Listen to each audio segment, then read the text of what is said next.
We want to welcome our analysts, our bankers, to our analyst meeting for our full year 2022 results. I will be your MC for today. For today's event,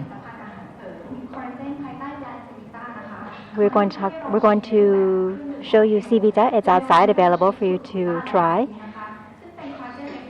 And we have a collagen peptide product. CVita is a strength of ours that allows us to benefit from our ingredients. Today, we have a chef to prepare sashimi for you, salmon sashimi. And the chefs are using the traditional method. And they have a smoked mackerel for you as well. For today's agenda, we're going to present our earnings results, and we have a Q&A session as well for Thai Union. And then that will be followed by TFM, and then ITEL as well, or ITC, and then we will have lunch together. I would now like to introduce our executives who are here today to present. The first is Mr. Thiraphong Chansiri, President and CEO of Thai Union, and Ludovic Garnier, our CFO, and Ms. Ratinan. And without further ado, I'd like to invite our executives to begin. Good morning to all of our analysts. This morning it seems that we still are waiting for many to join us. Perhaps it's too early in the morning. And I understand that many may show up a bit later today because they're more interested in listening to the results of ITL. I'd like to report our earnings results for the fourth quarter and for the entire year, and our outlook for 2023. In the fourth quarter, our sales were quite high, almost 40 billion. In the past year, our operations for pet care, the pet care unit, were exceptional, growing by 34% or so. Our canned seafood also grew by almost 13% year on year. And in 2021, which was also a strong year for us, we outdid that. As for our frozen business, we experienced a drop, especially in the U.S. We have a drop of 13.1% year on year. In terms of our gross profit, our margin is at 17.3%. And if we consider the restructuring in Germany, if we exclude that, our growth is about 19% or so. Our operating profit in the fourth quarter has grown by 21%. Our SG&A is at 11.3%, which is more normal. It's returning to pre-COVID levels because of the improved freight costs. And for some of the routes, the costs have gone down to pre-COVID levels. And our freight costs have improved by about 320 million. We also have lowered expenses in other areas as well, so that has led to a strong operating profit. Our net profit for the fourth quarter has gone down by 36% year on year, mainly due to the foreign exchange, which was very volatile in the fourth quarter. And we also sustained an impact from our share of loss from Red Lobster and our preferred share value adjustment as well. So our net profit is at about the numbers you can see on the screen there. We have record high sales for 2022. Our sales are at about 156 billion Thai baht, growing 10.3% year on year. And our share price, we don't need to talk about that. Let's just skip over that because that's not the best, but it was beyond our control. And our highlights is our net debt to equity. You can see that from the end of 2021, it was 0.99 times. At the current moment, after our ITEL IPO, our overall financial status and in terms of net debt to equity is 0.54 times, which is very strong. And I am confident that we are ready, whether it's in terms of new investment or regardless of what the situation globally will be like. Our financial status we're not worried about. For the entire year, where there's our gross profit, which has gone up by 5.8%, our operating profit has gone down 2.5%, and our EBITDA has gone down 13.7%. Our net profit is down 10.9%. Nevertheless, there are two items that I see as one-off items. That's our preferred shares for Red Lobster and the closing of our Germany facilities. If we add these back in, our net profit has not gone down at all compared to 2021. So for the entire year, we have done quite well. We're not very worried about anything. We do admit that what we have to improve on is our frozen business in the United States. We had a major loss there at about $60 million US, and this year this should normalize. And the market was weak for branded products in Europe, and our operating results there went down by about 20 million euros. If we look at our fundamentals of our company at this moment, our net profit should go up to about 9 or 10 billion already. And we hope to see a record net profit, a new level, very soon. And this is what I want to share with you. On the next page, as I mentioned, our adjusted net profit, if we were to look at our Red Lobster's preferred shares, the 900 million baht that disappeared from the year before, as well as our German factory facilities, if we add those back in, we're actually looking at an adjusted net profit of 8 billion Thai baht. On the next page, we'd like you to take a look at our dividend policy. We're still continuing to to follow that policy. The DPS was at 0.44 Thai baht. Our yield, our share price was low, but our yield is at 5.4%. And we just received approval from the board. We've also received approval for our treasury stock, and this was approved earlier. It's a 3 billion baht. And at the beginning of January to the end of June, we're going to have our share repurchase program. On the next page, let's take a look at our targets for 2025. Overall, we are still on track, whether it's in terms of our group EBITDA, where we want to reach 450 to 550 million US dollars.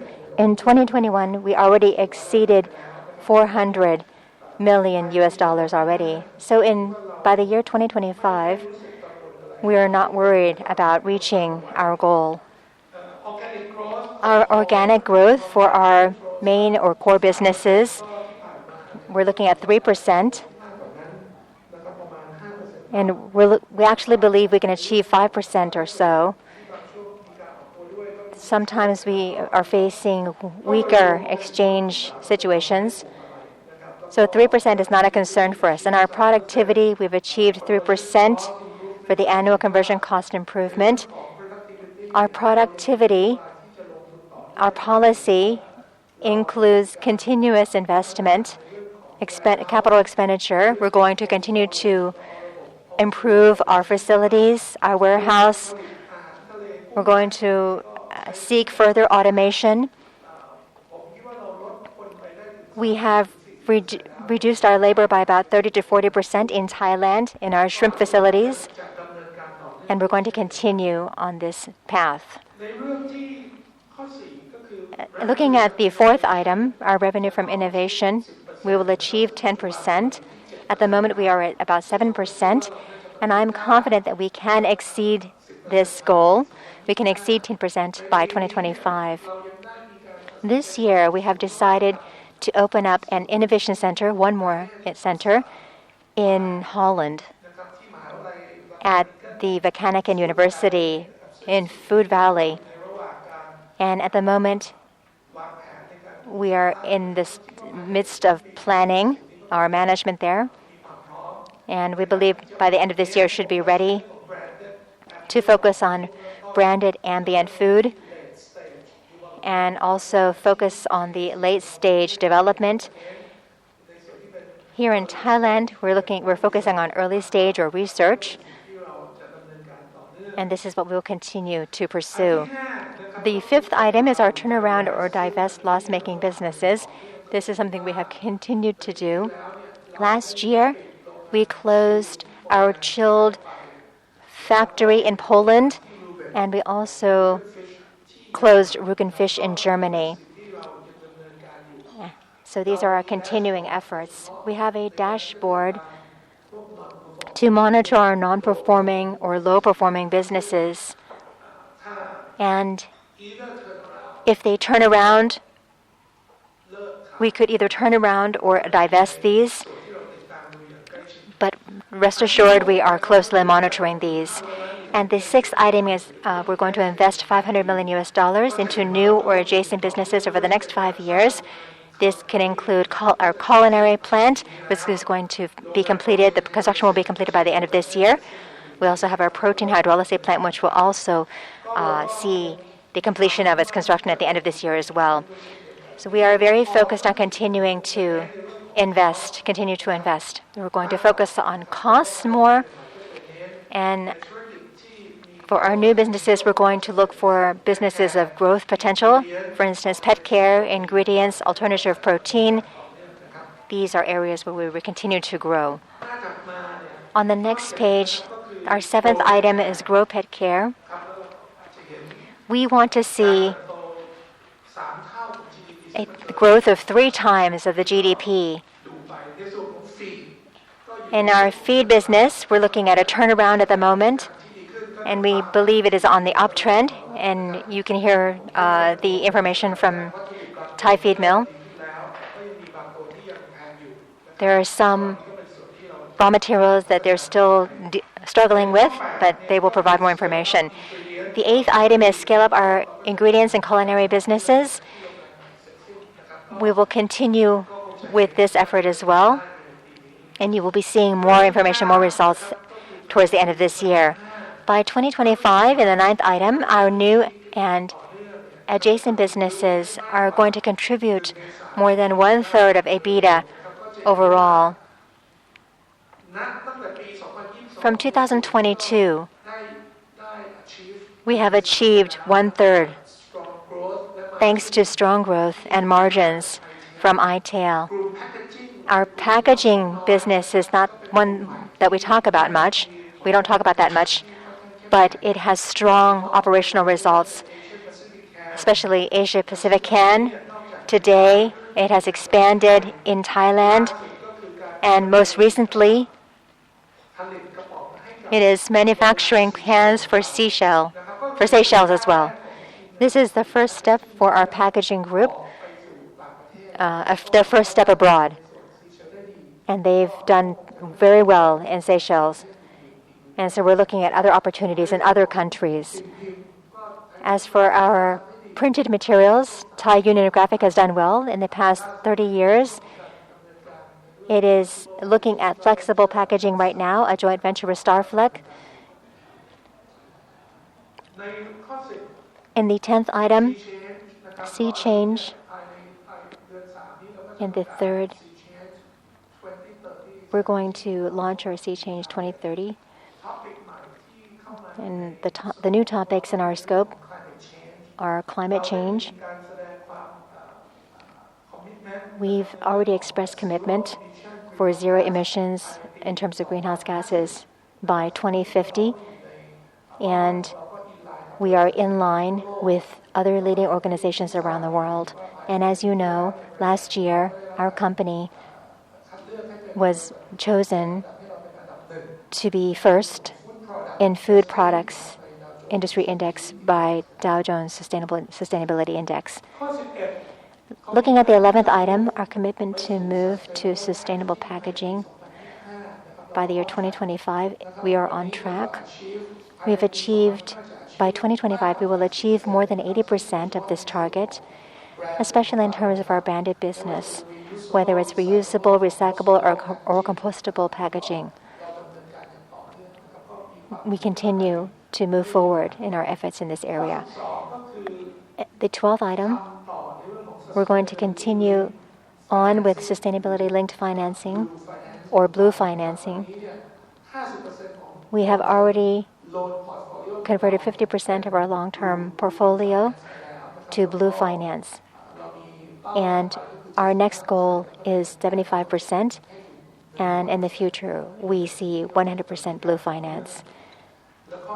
And lastly, we have driving synergies and profit contributions from our strategic investments, whether this is our joint venture in India with RBF or Avanti. We are investing in Mara, which produces algae oil in Canada. We're going to continue to work with them. We're investing in Iceland. It's not a big investment, but they produce cod liver, canned cod liver, which is a product that has high demand. It's the Oscar brand, and we own 50%. We have a shareholding of 50%, and we plan to increase that to 75%. So it's not very big, but in Iceland and Norway, these are the two countries that have cod liver. They are the source of cod liver. And in Iceland, our market share is more than 30% of the global industry. And lastly, we have through CVC, we've invested in a company known as Algama, which produces ingredients from algae oil as well in France. And we have invested in Gelagen, which produces its startup in Scotland that manufactures jellyfish-based products, collagen. Those are our CVC investments. We have Flying Spark as well, which produces insect protein, and it has begun its operations. And we have facilities in Phetchaburi. We're starting operations there. And we also have Alchemy, which produces ingredients for diabetic products. And this is what we continue to pursue. Gelagen, we're looking for opportunities to use jellyfish in Thailand. There are many opportunities, and we're in the process of studying this and working with the team in Scotland. On the next page, this is ITEL. It has been very successful, and it's the largest IPO of 21 billion Thai baht. Thai Union is the largest shareholder at 78%, and we will continue to stay at this level. We don't plan to sell off any of our shares. We want to unlock the value of this business, and it has strong operational results. And this is a look at our investments, whether it's ITL, which is worth 73.5 billion baht, or Avanti in India, which is at 5.35 billion baht, and Thai Union Feed Mill, which is at 2.5, almost 3 billion baht. Thai Union's investment in these three companies is is more than the value of Thai Union itself. So this is the information we want to share with you to provide a clearer picture. We already mentioned some of these. We have our minority investment. We've invested in Mara. Algeria, we have 50% shareholding, and we're a major shareholder now. Our joint ventures are in India with RBF. We have a joint venture in terms of cold storage with JWD in Samut Sakhon. And we have a strategic partnership with Shrimpish, or the company known as Ish. This is for alternative protein. And our global portfolio, as I mentioned earlier, we closed our plant in Lubeck. It has been finalized, and we sold our facilities in Poland as well. Alkama and gelatin, I already mentioned these, so I'm just going to skip over this slide. In terms of our sea change efforts, we continue to strive to be a leader in our seafood space. Sea change is what differentiates us from our competitors. Sea change is what will enable us to develop our relationships with our partners, especially the leading companies around the world. This is our strategy that we will continue to uphold. These are just some scores we want to share with you. We have been invited to be a member of DJSI. This is our 9th year. We ranked number 1 in 2022 and ranked number 1 in 2018 and 2019 as well. These are our records, our achievements. We continue to support the local community wherever we have investments, whether it's in Ubon Ratchathani. We donated products to those impacted by the flooding. We also are working with a foundation in the States to educate students about food waste and nutrition. We have become an official gold partner of the British Paralympic Association as the protein partner. This association only chooses one partner in each area. We are the single protein partner. And we have received numerous awards. And you can just take a look at the documents that you've been given to see the awards. And here, this is about our upgrading from stable to positive by the Japan Credit Rating Organization. And MSCI has given us an ESG score of A. So these are our latest results, and I'd like to hand things over to Kun Ludo to provide the financials. Everyone, very happy to be with you today. Just wanted to deep dive a bit on our numbers in Q4. And first of all, as usual, we will start with our 5 years track record. Okay, and I think this is one of the pictures where we are very proud. You can see over the last 5 years, we have 12 quarters in a row of top-line growth. I think this is a very strong achievement. The gross profit development also is very strong. We told you 5 years ago we were at 11.6%. That was horrible. That was in Q1 18. We told you at that time we will focus on really improving our gross profit margin. And now we have seen over the past 3 years that we are always exceeding 17%. So we are always in the 17 and 80% range. Okay? Of course, in 2022, we are a bit impacted. We have a small dilution compared to last year. But you know the context of inflation, logistic cost crisis. So I think we can be very proud of this performance overall in terms of gross profit. Bottom line, of course, you can see a bit of more volatility. You can see here in Q4, we have a drop by 36%.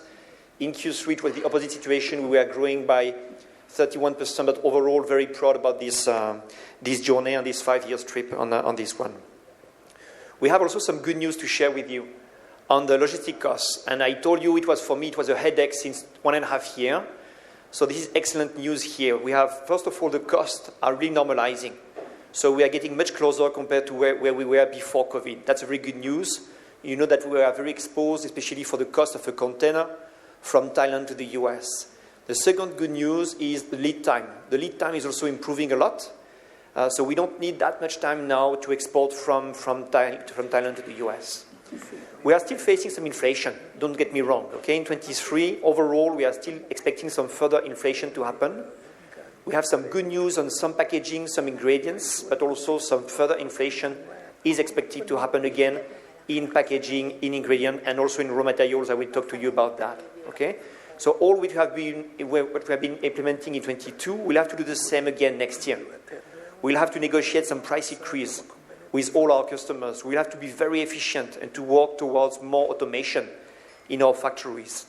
And I think we'll have also to reduce our net working capital. Our net working capital is too high for the time being. It was explained because the logistic crisis were there, but now that it is normalizing, that should have a positive impact for us in terms of net working capital. So now if we focus on the raw materials, you can see the tuna price has remained high during the whole year. Very often we will tell you we have a comfort zone which is between 1,400 to 1,700. During the whole year 2022, the skipjack has been around 1,600 to 1,700 during the whole year. Okay? And it was coming on top of the inflation coming from the other packaging and ingredients. We do expect the tuna price to remain high next year. And this is only the skipjack, but we have also some other species like the yellowfin or the albacore, which are also very high. Okay? So it's, of course, for us, one of the challenges because this high inflation on the raw materials is coming on top of some further inflation coming from the ingredients and packaging. Salmon, you've seen these prices. We have seen some record high prices, so hopefully in 23 we can see some kind of normalization. The shrimp price went up. They have been kind of normalizing but increasing a bit, but you can see over the last 3 quarters they are within the range of 150 to 160 baht per kg. Just a quick word also on the FX. Of course, you've seen a very strong volatility on the USD in Q4. I do remind you at the end of Q3, we were at 38 Thai baht for $1. Okay, and we went down to 34 and even 33 in January. Now we moved up a bit. We are between 33 to 34 to 35 right now. But this is one of the key factors.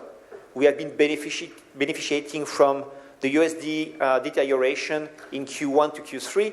In Q4, we had the opposite situation, and this is why the key driver for our FX loss in Q4, and I will elaborate a bit further. GBP and Euro, they have been depreciating compared to the previous quarters. No change compared to Q3 on this one. So next slide, we try to explain to you the FX loss. It's a bit unusual for us to have some FX loss below OP. So we try to simplify, and sorry, I know it's very technical and complex. So first of all, if we look at the table, okay, on this table, we try to isolate 2 impacts coming from the FX. We have the first one, which is including the line sales. We call this line sales adjustment, okay? We told you we always hedge the vast majority of our operation, okay? So we do record the impact of the sales hedging in this line sales, okay? This is the first line you can see in Q4. It was negative by 822. We have a second big impact, which is below the OP, a line called FX gain. And the amount in Q4 is 468 million baht. Here we do record the pure translation effect. We have some AR, which are denominated, and AP, of course, which are denominated in USD. Every quarter you have to reevaluate positively or negatively. So here in Q4, I told you we started from 38 in terms of closing rate at the end of Q3, and we ended up the year around 34. So this is the key driver why we have some FX loss below the OP, okay? The surprise is also our sale adjustment, including the sales, is also negative. Why is it negative? You can see here on the graph on the top right, you have two lines, okay? The orange line will be the spot rate on average. And you can see it has been really increasing until the end of Q3 and then really decreasing in Q4. And then the blue line will be our hedge rate, our average hedge rate. And in fact, you always have a timeline between the orange line and the blue line. So the blue line will always follow the orange line, but with something like 3 to 6 months delay. Okay, because when we do some hedging, depending on the businesses, ambient, pet care, frozen, on average it's 3 to 6 months. Sometimes it could be up to 1 year. But the blue line will always have a bit of delay compared to the orange line. But this is why we have such a negative. You can see in Q4, the blue line is really below the orange line. And this is why we have such a negative impact in our sales adjustment in Q4. The good news, you can see, of course, is that at the end of December, they are crossing each other. Okay, so the orange line will be decreasing further. The blue line will increase a bit further. So we can expect some more positive news to happen on this part for the year 2023. I think overall in the FX, we told you we don't try to speculate. We never try to speculate because we have mostly an OEM business.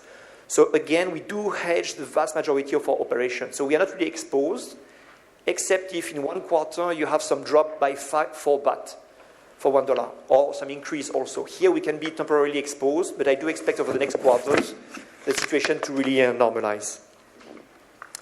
Just to focus also on Red Lobster, we told you since the beginning of 2022, Red Lobster is our key challenge in terms of operation. You can see from the numbers, this remains our key challenge in terms of operation in the US. So here the share of loss from the operation, 344 million baht. Okay? Last year it was 147. Keep in mind, last year we did receive some proceeds from the US government, especially in Q4, so you need to add back something like 100 million baht before tax. So the real number was a loss by 247 in Q4. So we are deteriorating compared to last year, yet the gap versus last year is improving. Okay, in Q2, in Q3, in Q1, also 22, we told you the gap versus last year was really huge. We were suffering from Omicron in Q1, the very strong inflation. I think we have been doing all our price increase. We told you we did increase a lot our prices in Q2 and also in Q3, and now this is effective. Now we have one challenge, which is the guest count.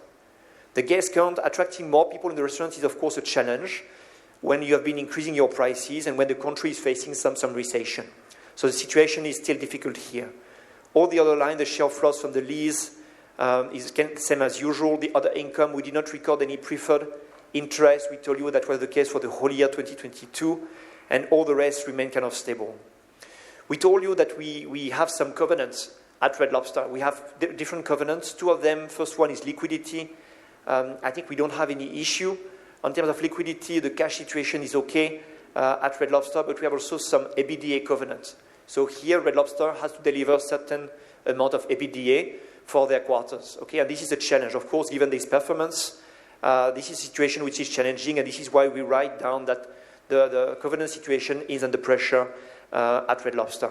Remember also that we did provide a guarantee, $65 million guarantee in Q3 last year, 2022, to Red Lobster. So here, if Red Lobster is not able to repay the interest for the loan or is missing some of the covenants, then the guarantee could be called out by the lenders. Okay, just for you to remember, we have a debt which is around $260 million at Red Lobster. So this guarantee is covering roughly 25% of this one.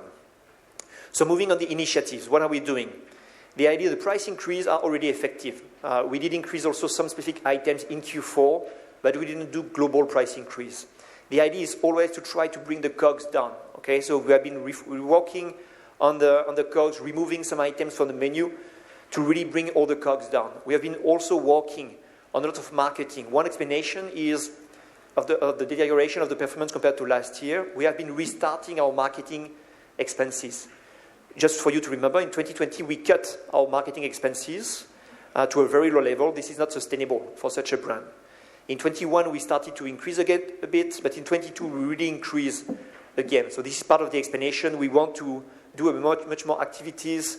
You know that Red Lobster model is to do a lot of promotion. Right now, you have Lobster Fest. You have the picture here on the top right, which is one of the key promotion activity that Red Lobster is doing in Q1. You know, Q1 for them is very important. You have Valentine's Day.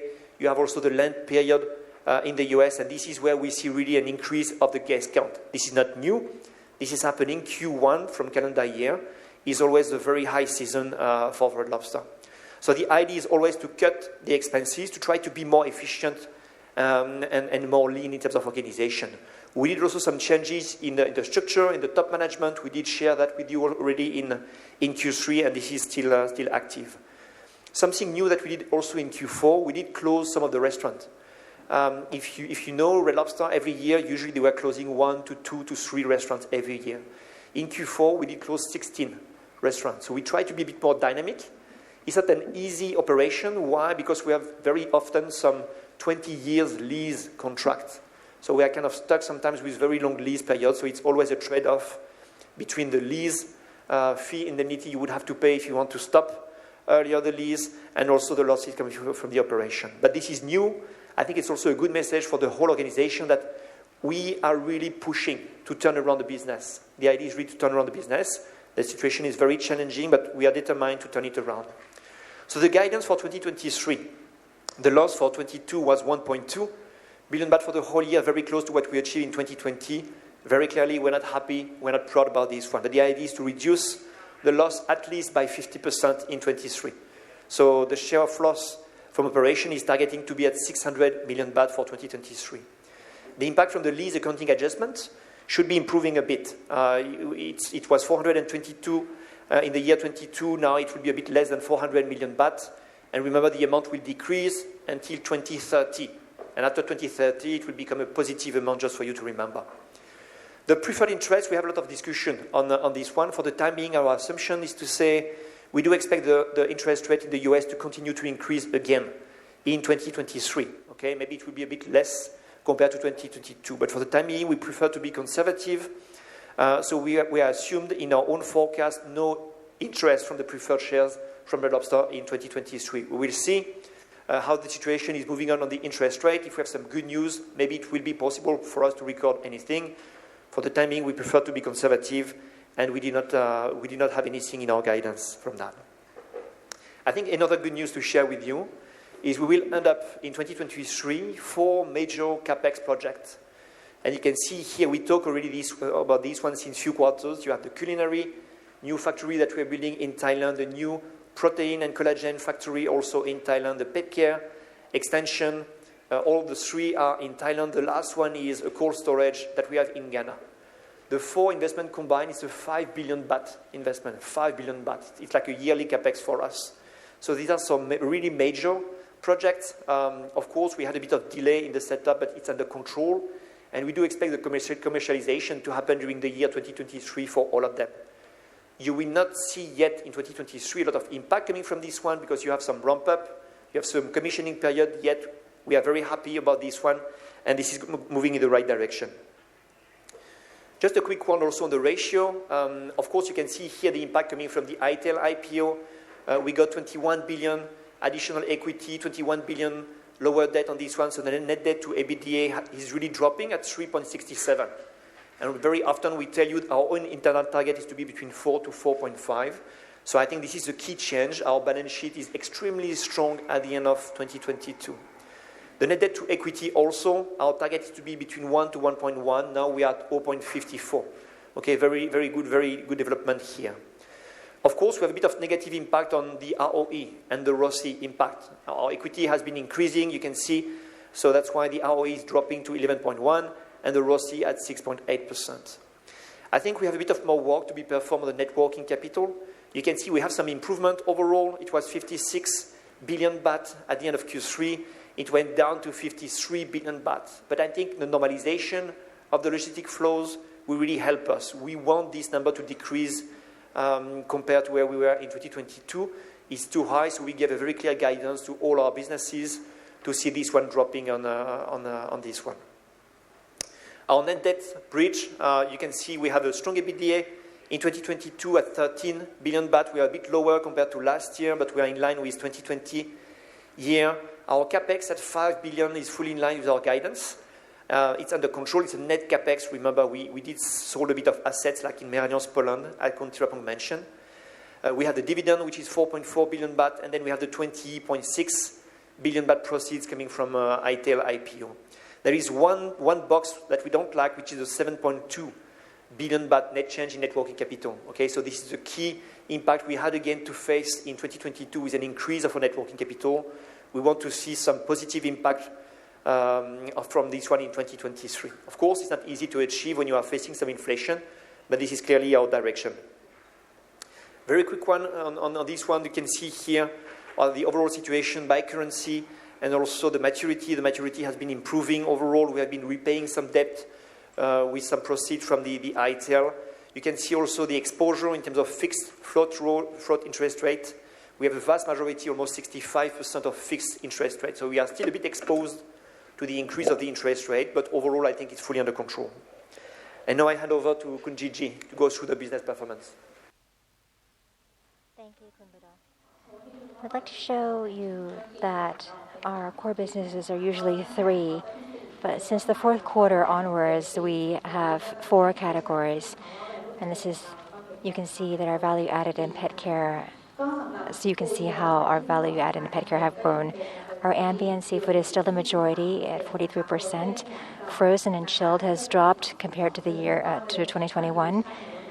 The contribution is down to 36%, and pet care is doing very well for our total group. In 2021, it was a 10% contribution, and in 2022, it grew to 14%. And value added and others continue to grow as well, and their contribution is now at 7%. For the full year, you can see that we have diversified our businesses significantly, even though there was a period where some of the businesses were softer. But overall, our top line has reached a new high of 155 billion Thai baht. And our value added and others are at 33%, quite strong. And pet care is 76% and percent increase. Let's take a look at our ambient seafood now. You can see that in 2022, the growth was a good number compared to the fourth quarter of 2021. It's grown by about 13% or so.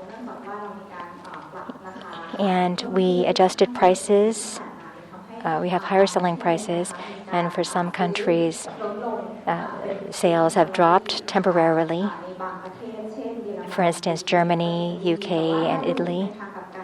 But in France and in Asia and in the US, we've seen growth there offsetting that drop in the other countries. So our ambient sales are still healthy. Private labels are at 21.5%.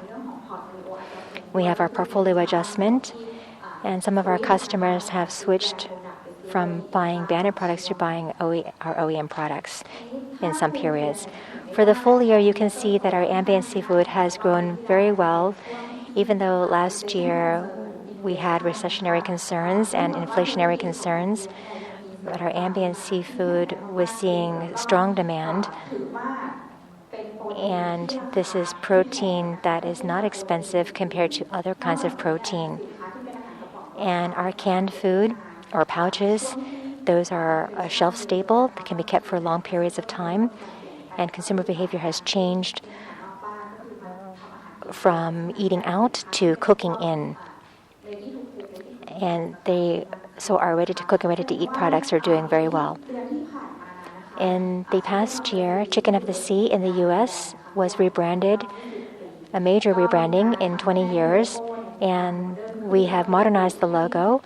It is more attractive to consumers. It looks cleaner as well. It's easier to read. We have also redesigned the website to make it user-friendly, customer-friendly. And in 2023, after 2022, we faced inflation and high raw material costs. We expect in 2023 to adjust our prices higher in this early part of the year.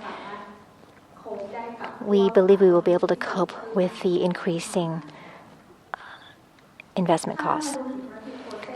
Looking at our frozen business, last year In 2022, it was a soft year for the frozen products,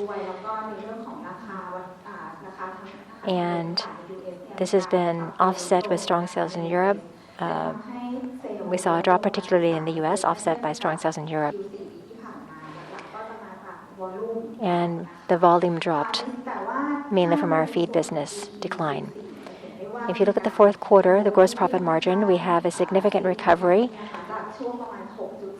from 6.4 or 6.6 to almost 9%, which is almost normalized. And in this year, our margin for frozen will be a key driver. For the full year, the sales have dropped because of the drop in volume, even though we did have some favorable exchange incidents.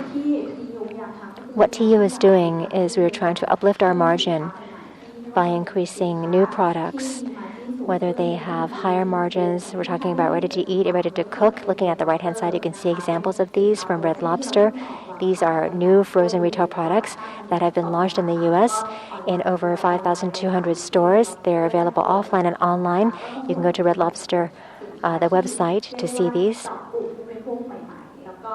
And this is to capture a new customer base as well, and also cater to our existing commanders' demands as well. Aside from the end user, we are expanding to premium dining, whether it's hotels, restaurants, or catering. We are partnering with leading restaurants to launch campaigns like Barbecue Plaza. And Tamachat itself, Tamachat Seafood, has new products. There's Japanese soy sauce and teriyaki sauce. And this has increased the product line that is available for our customers. And I may not speak much about pet care because we will have the pet care session later on today, but we want to show you that the sales have grown significantly by 34% or so. And this is thanks to the higher selling prices and a greater volume of 32%. And our gross margin is at 23.3%. Our guideline was 25%, but we had the one-off impact from our recruitment expenses at about 66 million. And we also had higher labor costs from the minimum wage increase. The growth is in line with the fourth quarter. It's gone up by 48% year on year, and we are on target. Gross profit margin, which is above 26%. We are looking to uplift our margin for the pet care as well. We're going to launch new products for that have functional benefits, for instance. And in the fourth quarter, they have also established a new company in China and in the Netherlands. And as you know, in China, that is the fastest growing pet care market in the world. We have partnered with 2 online platforms there, and in the Netherlands, this is to capture more of the European market because they have a high contribution to pet care globally. And there's our ESG focus, and we're looking at sustainable packaging. And lastly, our value-added business. This is a mix of many categories. The biggest category is packaging and value-added, and also value-enhancing, new value-enhancing businesses that we have just started, which are supplements, alternative protein, and ingredients, for instance. The sales for the fourth quarter dropped down a bit from the fourth quarter of 2021 because of the product mix, and our gross profit margin is still strong at 27.3%. And the majority of the contribution is coming from packaging. The demand is high for this, and TU itself, we have increased our exports to Poland and Seychelles, and we have adjusted our portfolio according to customer behavior from large cans to smaller cans. This is our full year look. We're still growing 15.6%. Gross profit margin is at 28%. And the key drivers are packaging. As you can all see on the right-hand side, we have expanded our exporting to Poland and to Seychelles. We have the products are focusing on convenience and sustainable packaging and value added. For the value added business, we're going to have a culinary plant that will be finished by early this year, and this will handle our value-added products, ready to eat, dim sum, rice noodle, curry puff, and our various sauces. Once our culinary facilities are ready, this will support our business and improve our production capacity. These are our value-enhancing businesses that we just launched. The first is the ingredients, which has grown quite well. We started with tuna oil and expanded to salmon or cod liver and vegan algae oil. We have invested in Mara in Canada, and last month we joined hands with Algorithm Ingredients, the subsidiary of Mara, which is producing omega-3 from microalgae, and this is to be replacement for fish meals. In terms of Z-Vita, it grew very well last year. It's on target, which is 200 million baht per year, and they have a goal of more than 70% growth this year, and we have partnered exclusively with Watson. We have partnered with Lazada and Shopee, and in the past month, Z-Vita was listed in 7-Eleven in more than 12,000 branches of 7-Eleven. We have collagen, whitening, anti-acne products, and the pouches are 49 baht per pouch, so we'd like you to try those out. In 2022, the growth may not be that significant yet because the market is still looking to grow, but we are focused on alternative seafood. We have shrimp and crab. That's where we're going to start with our alternative seafood. We're going to co-create with our own brands, with OMG Meat or John West in the UK, and we're going to build partnerships through our CVC investments, whether it's Alchemy, Algama, for instance. And this is what will drive our margin for TU. And in the last part, I would like to invite Kun Thilapong to provide the guidance for 2023.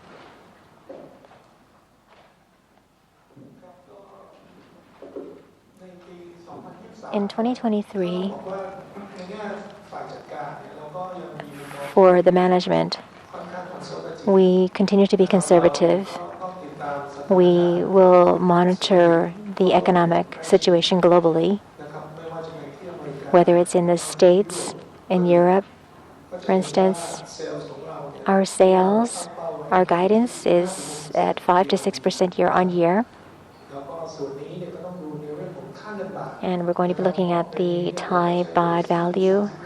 We're looking at our base is 35 baht at the end of the year last year. And we have a remark down below. You can see that we have an estimated impact on our top line of 0.7 to 0.8% for every 1 Thai baht to US dollar change. Our guidance for gross profit margin is 18 to 18.5%. We are still confident that we can we can reach our 20% target by 2025. In terms of SG&A, we are looking at freight costs, which have lowered. So our guidance is now 11 to 12%. As for interest, the interest rate, we believe it will increase from 0.5 to 1%. This is our cost of funds. because of the rising interest rates around the world. Our capex will be 6 to 6.5 billion Thai baht, and our dividend policy we will continue to pay out at least 50%. That will be our dividend payout ratio. What will help us to achieve better operational results will be mainly our frozen business in America. We believe that it will normalize within this year. And from last year, if we look at from last year, we're looking at $60 million more. In Europe, we believe we will reach our target. We're looking at 20 million more euros. These are the buffers that will help our operational results. In terms of our net profit, it should grow more than our top line growth because we have room for improvement. We have significant room for improvement. The raw material increases, the tuna prices, we believe they will be at a level that is not worrisome. Currently, it's at $1,600, and the prices are dynamic. And in the first quarter, the raw material prices are low, and in the second and third quarter, they will increase. And in this year, the prices started out quite high from the beginning of the year. And this is one of the reasons, and it's remarked it. We have a remark about a softer first quarter, mostly from first the higher tuna prices. Consumers may stock our products, have a higher stock of products at home, whether it's our ambient or frozen foods, due to the logistics. So they're ordering more than usual to prevent a shortage. So in the first quarter, we're looking at a lowering of stocks because the freight costs are normalizing, and at the same time, the higher fish prices in our first quarter have led our customers to take a wait-and-see stance. This is the dynamics of the prices. In our frozen business, I don't see anything that we need to worry about. In terms of our pet care, we'll hear from our pet care group later on today. They have plans to have double-digit growth, continuous double-digit growth in their margin. They will maintain a high margin to reach the targets that we have set. For 2023, I see this as a year that will be a good one compared to last year. Last year, we faced 2 or 3 issues, and those that impacted our operational results, making them not what we wanted. Thai Union in 2021, we had 8 billion in profit. In 2022, even though it was a year, personally for me, all of us here, the managers and our management were not happy with that year. But our top line grew by 10%. We are strong. I think what we've presented, it shows strength. We want our analysts to see that we have our strengths.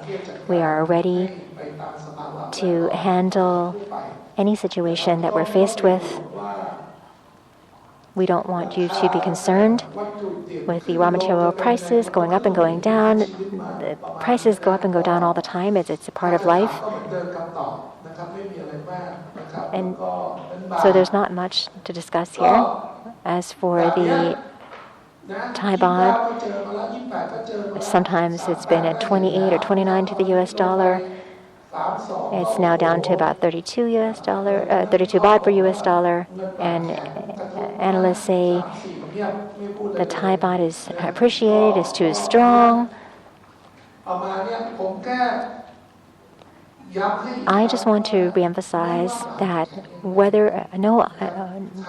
matter how high the Thai baht appreciates, Thai Union will survive, and we will be the last. If it's so strong, if the Thai baht is so strong, we will be the last standing.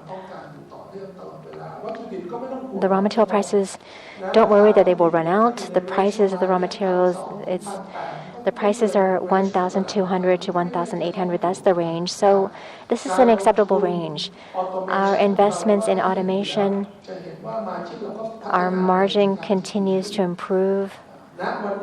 At this moment in time, our financial status is so strong, our financial position is strong, so we're quite confident. And our ITIL IPO is a successful milestone. We are ready to look for new investments, and we are reactivating our M&A team to be more active, and we want to take a look at what we should invest in, what would be worth investing in, what would lead to a good return. And so that's what I'd like to share with you. If you have any questions, please, we're happy to entertain your questions.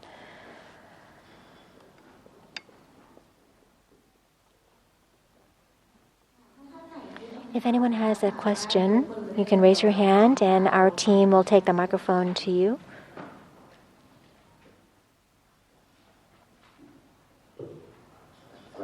Hello there, I'm Chatri from Kietnakin Patara. I want to ask about Red Lobster a bit more. If you could explain, this year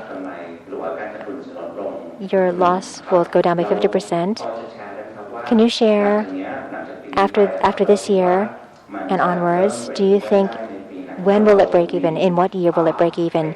And what are the criteria if it doesn't reach this break-even goal? What will you consider? Are you going to consider exiting the business? Or how are you going to deal with this problem in the future? We've told you all along, and you can see that Ludo here has shared information with you. He's been very transparent, very detailed, so that all of you can see the real picture, can see the real situation. Let's not consider the break-even. Let's just get past the third and fourth quarter for them. And we've said many times, 60 million US EBITDA in the third quarter, 30 in the third quarter, 30 in the fourth quarter, added together will be 60. That's what we want to achieve first. We don't have many more months left, and we'll see what happens. So let's take a look at the trend. It's getting better. We're monitoring it very closely. We have daily monitoring. We have to get past this milestone first. If we can achieve a EBITDA of 60 for the next two quarters, for quarter 3 and quarter 4, then our next goal will be the entire year at 80 to 100 million US dollars. Our break even for Red Lobster will be at about 120 plus. And if we can't achieve that, our options are not many. There's the exit option, selling out or selling off. That's clear.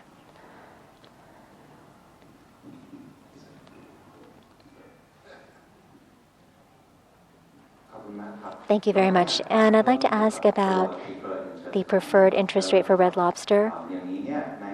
In the future, are we looking at a booking of profit, or you're not going to book the interest here anymore? When you record the preferred interest, it's a fair value calculation. Okay, so every quarter, depending on the interest rate, you do some fair value calculation. Of course, you've seen during the year 2022, the interest rate went up. So basically, the fair value did not increase. So it was not possible for us to record anything. Right now, you see from our guidance here for 23, we do expect the same to happen. Okay, because we do expect the interest rate to continue to grow again in 23. It's a bit conservative. okay, in terms of assumption. You know also that in 22, we were expecting something like 1.2 billion baht coming from this. We get nothing. So, of course, we prefer to be a bit conservative in 2023. So right now we are saying no preferred interest, but if there is some improvement on the interest in the US, we may be able to record something in the future. But right now our guidance for 23 is no preferred interest.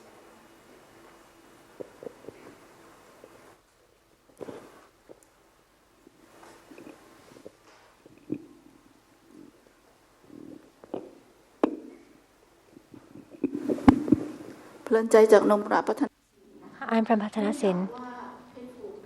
Your pet care, you're going to let them talk later today. Your guidance for sales of 5 to 6%. If we take a look at the ambient business, last year it was 13%. Your sales growth was 13%. This year, what numbers are you looking at? What are your numbers going to be? And in terms of frozen last year, it was minus 2%. What about this year? You're going to recover from what you discussed earlier. What are you looking at in terms of sales growth? Dynamic categories for us would be pet care and value added, no surprise, next year. So they will be the key driver for the 5 to 6% on average. I think the ambient, we are still planning for some growth also next year, but in 23. In 22, we do achieve already a very high top line. Of course, part of this one is coming from inflation. We don't expect the inflation to be that high in 23 compared to 22, so you will lose a bit of effect on this one. So still generating some growth on the ambient, but it will not be exceeding this guidance for the ambient. The frozen is a different story. We told you in 2022 there was this normalization impact in the US. We are rethinking also a bit our business in the US. We are reconsidering, do we want to be active in all the categories we are doing right now in the US? So we are doing right now some analysis to say which one are really profitable, where we want to invest. You have also the cost of the net working capital, which is increasing. So we are doing some kind of rationalization. So we're not planning for a high growth in terms of for the whole frozen category next year. So that should be the lowest in terms of growth compared to all the other categories. Frozen? The frozen business, we're not looking at the top line. We're looking at the bottom line. And in the States, our company, we don't want to see more growth. If it grows anymore, it's already $1 billion. It might be too big. Right now we're reviewing every business that they're doing. And we want to do right sizing. That's our aim. And could you explain, so the frozen business, it's looking at minus 2%. You're not looking at target for sales growth. You're looking at the margin. Last year it was about 7.7%. And this year, will it increase? Will it get better? From what you said, the frozen business in the U.S., it should recover. Is that right? And so can you provide guidance on your gross margin for the frozen business this year? How much will it be? What percent? In 2023, the frozen business will recover. I think we will not be able to get back yet to 2020 numbers in terms of percentage, but we will normalize. Normalization will happen in Q1 and Q2. You can see already in Q4 22. It is improving compared to Q2 and Q3. We do expect the continuous improvement in Q1 and in Q2 23. So overall, over the whole year 23, we do expect a strong improvement of the gross profit margin. You know, this was one of the key drivers for our gross profit to go down in 2022, and we want to see this one improving. Again, the key factors are the frozen business in the US. You will hear also our feed business. Our feed business has not been doing well in 22. We want them to improve in 23. We have also in this one our chill business in Europe. Our chill business has been impacted by record high price from salmon in 22. So we do expect all the components of the frozen business to really improve in 23. There is one maybe watch out, which is our frozen business in Thailand has been extremely successful in 22. We want to deliver the same performance, okay? And that will be kind of a challenge because the performance was extremely high in the year 22. But the key driver will be really the frozen business in the US. Okay. Regarding to the sales by quarter in frozen product, in the first quarter of last year is the lowest one. So do you think the first quarter of this year will be a lot better than last year? I think what Khun Thirapong mentioned is overall we do expect in all the categories some sales which are a bit softening in Q1. What we can see is we have one good news, which is all the logistic costs are improving. The lead time also is improving. But the impact is right now all our customers, they want to decrease their safety inventories. And right now, in all categories, they have some inventory. So we do expect to have overall a softer Q1 in terms of sales, but we will catch up after in Q2, Q3, Q4. We do expect it to be only a one time during the whole year, and this is why for the whole year, we are targeting for this 5 to 6% in terms of growth. Okay. Go back to Red Lobster. Actually, the first quarter should be the best quarter for a year. Do you think this quarter, Red Lobster will have a profit or not? So in Q1, you're right. Normally, in terms of seasonality, if you look at the track record, it's always the best quarter. Again, we have many promotions. The Lobster Fest is happening during that time. We have the Valentine's Day. Valentine's Day, we do 3 times the normal day. We have the Lent period. So we do expect to have a strong EBITDA. This is one of the key challenges we want to face. Are they going to be profitable? We don't know yet. We will see on this one. But the numbers are very encouraging, okay? But it's a challenge over the next month and quarter to confirm and to deliver the EBITDA that we have to deliver as per the covenant. It will definitely improve, but the question is that break even? Definitely it will improve compared to the last year because we had Omicron in Q1 last year. Look at the first quarter or third quarter last year. It got to be better because last year it was hit by COVID, Omicron. Okay. That's all for me. ขอบคุณค่ะ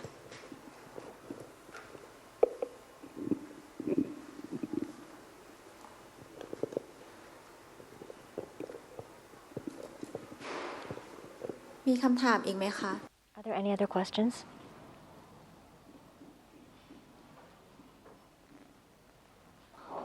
I'd like to ask about the new investments.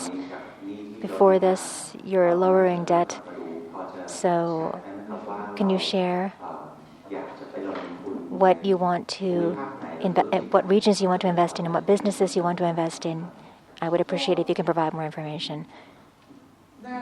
Of course, today, the ambient and frozen businesses, we're not interested in those.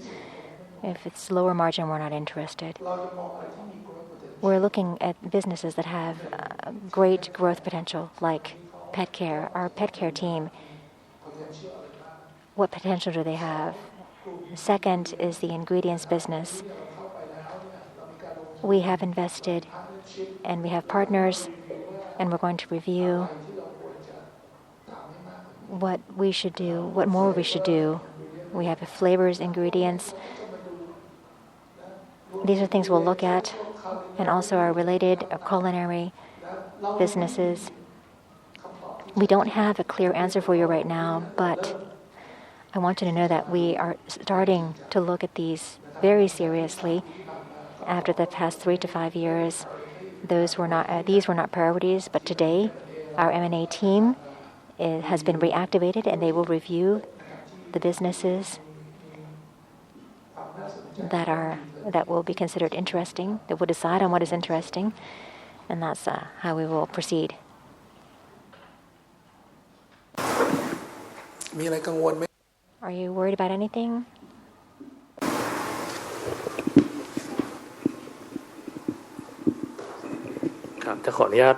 I'd like to ask for EBITDA for Red Lobster. If we look at 2021 into 2022, what are the numbers for EBITDA? Specifically the EBITDA numbers. I think it was kind of a surprise for Kuntirapong to share some stuff. Usually we try to avoid it. It's one of our specific components, and we never disclose any specific component like this. Sorry for that.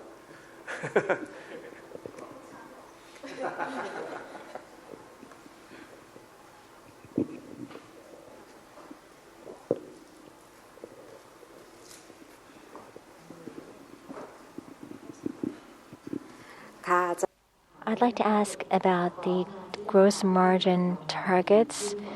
They're better than last year, right? The drivers, which segments do they come from? And what is the gross margin improvement for all of your sectors? Is that what you're looking at, or is there anything that's special? So here, a few things. First of all, we are expecting some improvement from all categories. The key one will be the frozen business. Okay, the frozen is really the one which was dragging us down in 22. We do expect some normalization. again, in 23, we don't expect to be back to normal during the full year, but really to be on good paths on this one. We do expect the ambient to improve pet care. You will hear a bit more from the team. And then value-added, we are planning for further growth. Keep in mind also that in our numbers in 22, we have the impact of the restructuring that we did in Germany. Okay, we don't expect to have some large restructuring happening next year, so that would be a negative one-off which will not impact us next year. So that they will be all the key drivers across all our categories. Normally, we achieve 18 to 18.5%. That's normal for us. So this is not a gross margin that requires much from us, in fact. And what has done well, what is normalized, and we have the one-offs, we don't have any more of that. So we're looking at this level for gross profit margin. And I'd like to ask Kun Chang, you said earlier, I wasn't sure if I heard you correctly or not.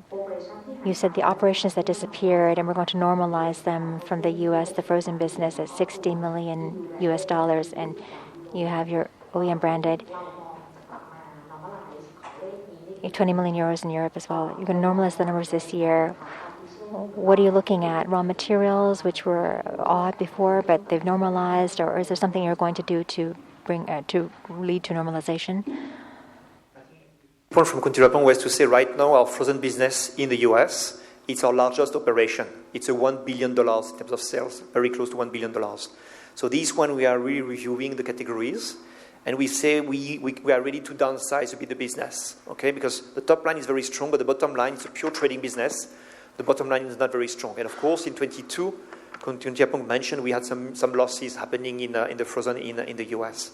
So this is really this business that we want to review. We will go next month to the US, the whole management team of Thai Union, and we'll discuss specifically about this topic. So this is a key operation. In terms of ambient in the US, they have been doing well. In 2022, we don't want to change anything. In terms of pet care, they have been doing extremely well. So it's only the frozen business in the US where we say, okay, we want to review all the categories and want to see if we want to continue to operate in all of them or not. The frozen business is normalized because last year was very unusual. And logistics, there were issues, logistical issues. People in the market, everyone was stockpiling. And in 2021, it was a very good year because it was on the uptrend. And on the uptrend, people bought, and then in the beginning of the year, the market crashed. And so we believe that from this point on this year, we're going to be looking at a more normalized situation. There won't be any hoarding. Our partners have ordered so much, and the entire market, they're behaving the same way. The raw material prices, due to inflationary pressure, it had an impact. So this is based on normalization. There's nothing out of the ordinary.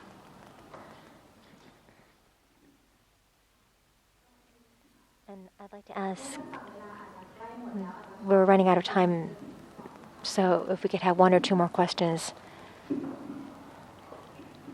Hi, I'm from HSBC. And would like to ask a little bit about the inventories. So I see that approaching Q4, the inventories position and the days has dropped. And just want to see what are the key drivers to such drop in 4Q, and some forecasts going into 2023 about the working capital change. I think you are correct. In Q4, you see a drop of our inventories. We were trying to do this already since Q1 and Q2. Okay, we are not happy at the end of Q3 to have this very high level of inventories. 56 billion for us is pretty unusual. I think we did identify the few businesses where we had too many inventories. The frozen business in the US was one of them. Europe also was another one. In Q4, we did manage to decrease our inventories there. So we have been selling some of our inventories in the frozen business in the US is dropping. Europe also has been dropping a lot. We were expecting a bit more, but this is happening. And I think also our pet care sales have been very strong. So the inventories also in terms of pet care have been dropping in Q4. We shared also that the logistic timeline are improving. So here, basically our customers, they need less safety stocks. Okay, so it's also one of the drivers. We don't need also the same safety stocks because overall the logistics situation is improving. At the end of 2022, we are not back to normal yet. We are on the way to normalize everything. So we do expect the situation to continue again in 2023. We will benefit from further normalization on the logistic flows. We told you also that the lead time decreasing, there will be less safety stocks required from our customers, but also from ourselves. And we are not yet at the end of the story for our frozen business in the US and in Europe, so there will be some further improvement there. Okay, so that will be the key drivers. Of course, we need to adapt our production facility, and this is our role, our day-to-day role, to always try to adapt our manufacturing footprint and to make sure that we are running the operations very, very efficiently.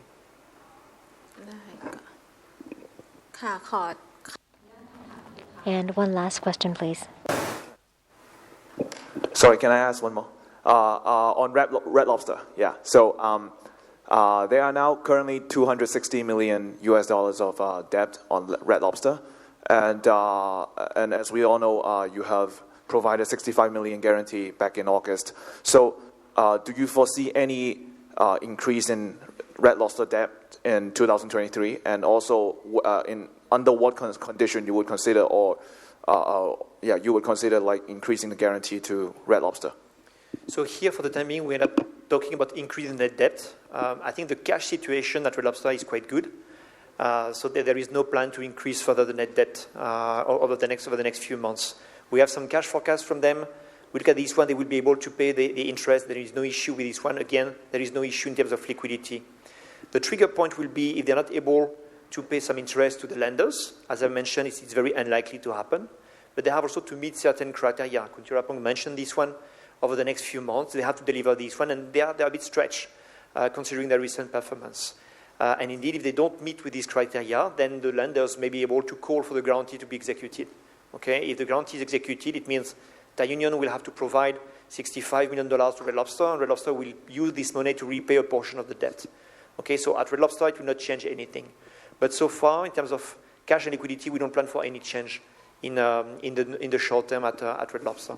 Okay, of course, we watch out very carefully the situation. You understood this is still the key concern in terms of operation for us.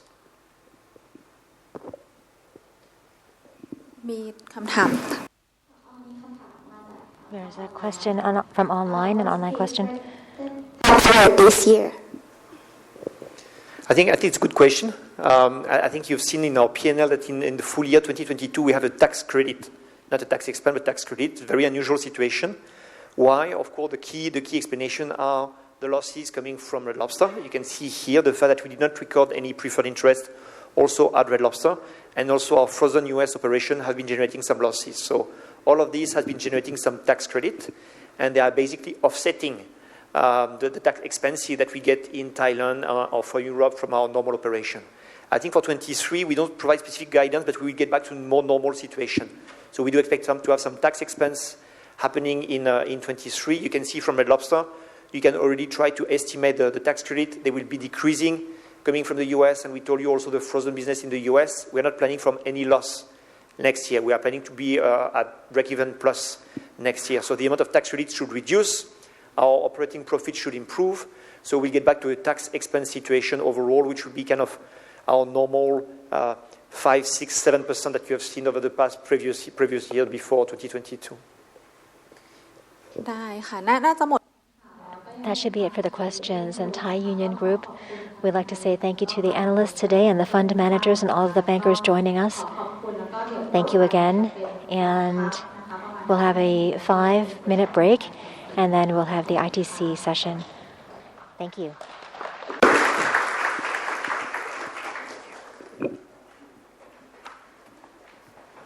ช่วงพักเบรก10 นาทีนะคะเรียนเชิญทุกท่านลองชิมเครื่องดื่ม